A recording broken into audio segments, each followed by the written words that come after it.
اس معاملے میں احتیاط نہیں کرتا تو اللہ فرماتے ہیں وہ شیطان کے پیچھے چل رہا ہے۔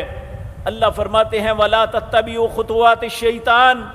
شیطان کے پیچھے نہ چلنا، إِنَّهُ لَكُمْ عَدُوٌّ مُّبِينٌ،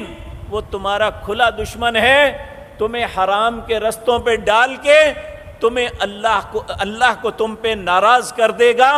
اور تمہارے لیے جنت کا رستہ کھو جائے گا، تم جہنم کے رستے پہ چل پڑو گے، العیاذ باللہ۔ کیونکہ شیطان کی تو چاہت یہ ہے، انما یامرکم بالسوء،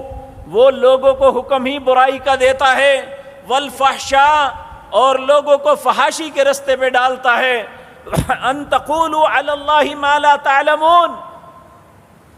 اور ہم میں سے بعض لوگ نادانی میں یہ بات کہہ دیتے ہیں، لو جی یہ حرام حلال کچھ نہیں ہے، یہ بات کچھ نہیں ہے، انسان کو اپنا کام